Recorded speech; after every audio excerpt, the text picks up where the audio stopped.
श्री स्वामी समर्थ. तुम्हा सर्वांचं माझ्या यूट्यूब चॅनलवरती अगदी मनापासून स्वागत करते.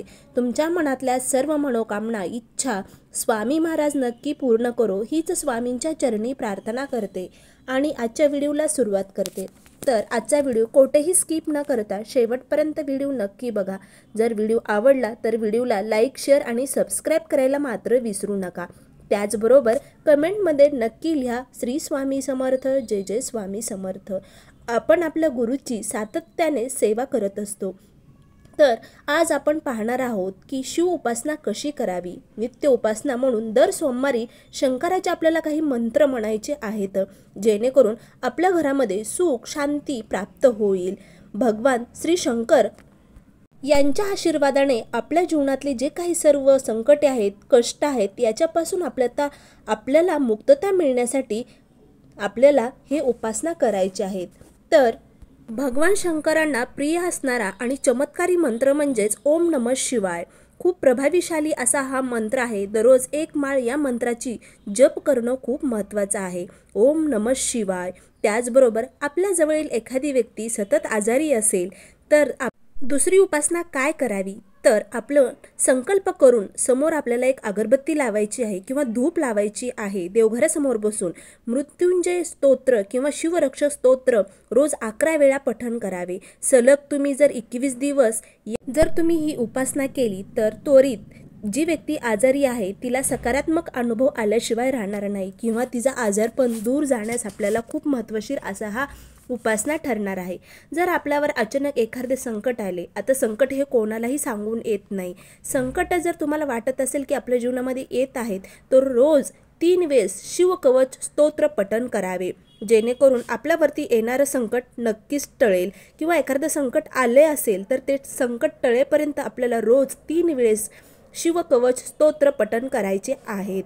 त्याचबरोबर जर तुम्हाला कोणाची नजर दोष झालेले असेल किंवा एका प्रकारच्या बाधेचा नाश करायचा असेल, तुम्हाला एखादी बाधा झाली असेल तर शिवमंदिरात, जागृत शिवमंदिरात जाऊन तुम्हाला शिवचालीस स्तोत्र सलग 21 दिवस न चुकता क्रमाने पठण करायचा आहे, जेणेकरून आपल्यावरची जी नजर दोष असेल किंवा एखादी बाधा असेल ती नष्ट होण्यास आपल्याला खूप प्रभावी असं ठरणारा ही उपासना आहे.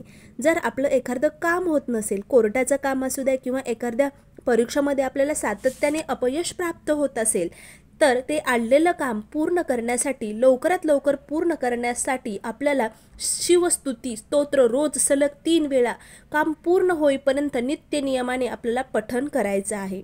बघा, खूप प्रभावीशाली ह्या उपासना आहेत जी की शिव महापुराण यामध्ये सांगितलेल्या आहेत.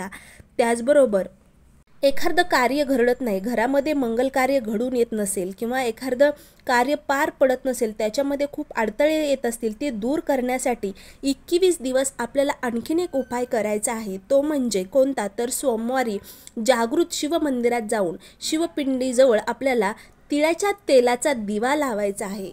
तर असं केल्याने आपल्या सर्व इच्छा मनोकामना पूर्ण होतील आणि ज्या काही जीवनामध्ये अडथळे येत असतील, कार्यामध्ये अडथळे येत असतील, ते दूर होण्यासाठी खूप प्रभावीशाली असा ठरणार आहे. शिवभक्ती म्हणून रोज घरी आपण आपल्या घरामध्ये सुद्धा दिवा लावणं खूप महत्त्वाचं आहे. मनातली इच्छा पूर्ण होण्यासाठी, मनोकामना पूर्तीसाठी, इच्छापूर्तीसाठी दर सोमवारी आपल्याला तुपाचे 5 दिवे तयार करायचे आहेत. म्हणजेच त्या दिव्यामध्ये तूप टाकायचं आहे आणि आपल्याला फुलवाती असं आपल्या भगवान शंकराला आणि पार्वतीच्या फोटोजवळ 5 दिवे लावायचे आहेत आणि आपल्या मनातल्या ज्या काही इच्छा मनोकामना आहेत त्या पूर्ण होण्यासाठी आपल्याला भगवान शंकर आणि माता पार्वती यांना प्रार्थना करायची आहे. तर हे गोष्टी न चुकता आपल्याला सातत्याने 21 दिवस करायचे आहेत. दररोज नित्य नियमाने आपल्याला काही उपासना कराव्या लागतात जे की आपल्या इच्छापूर्तीसाठी असतात. पण दर सोमवार हा भगवान शंकरांना समर्पित असल्यामुळे सोमवारी आपल्याला तुपाचे 5 दिवे करून माता पार्वती आणि भगवान शंकराच्या पुढे प्रज्वलित करायचे आहेत. त्या महिन्यातून येणाऱ्या मासिक शिवरात्रीला मनोभावे शिवपूजन केल्यास आपले मनोरथ भगवान शिव पूर्ण करतात. तर आपल्याला दर शिवरात्रीला नक्कीच माता पार्वती आणि भगवान शंकराची प्रार्थना करायची आहे.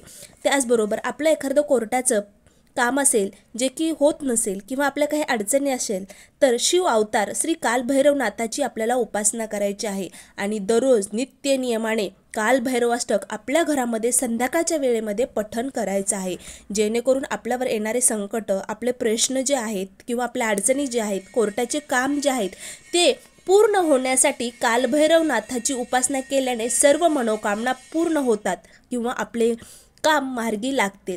त्याचबरोबर सर्व प्रकारच्या समस्या अडचणी असतील त्याच्यातून मुक्तता मिळण्यासाठी दर अमावास्याला जागृत शिव मंदिरात जाऊन दीपदान करावे।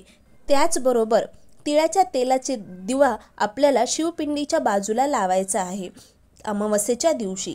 त्याचबरोबर शिव उपासना म्हणून विशिष्ट प्रकारचे दान करणं खूप महत्त्वाचं आहे। शिव उपासनेत दानाला अतिशय महत्त्व आहे। जसं तुम्हाला शक्य होईल तसं दान करणं खूप महत्त्वाचं आहे। आपण मनापासून आणि निस्वार्थपणे दान केल्यास शिव आपल्यावर लवकर प्रसन्न होतात आणि आपल्या मनातल्या इच्छा मनोकामना लवकर पूर्ण करतात। नित्यदान प्रत्येक सोमवारी करावे, असं केल्याने सर्व मनोकामना पूर्ण। नित्यदान काय करावे तर नित्यदान म्हणजे दानाच्या काही वस्तू आहेत किंवा तुम्ही नारळ दर सोमवारी नारळ दान करू शकतात, गहू थोडेसे दान करू शकतात, साखर दान करू शकतात किंवा अर्धा किलो मूग दान करू शकतात किंवा 1 किलो तांदूळ दान करू शकतात। दानाचं खूप महत्त्व आहे या आपल्या शिवपुराणामध्ये, त्याचबरोबर शिवउपासनेत। तर या प्रकारे आजचा व्हिडिओ होता। खरंच तुम्हाला व्हिडिओ आवडला असेल तर व्हिडिओला लाईक, शेअर आणि सबस्क्राईब करायला मात्र विसरू नका। श्री स्वामी समर्थ। जय जय स्वामी समर्थ।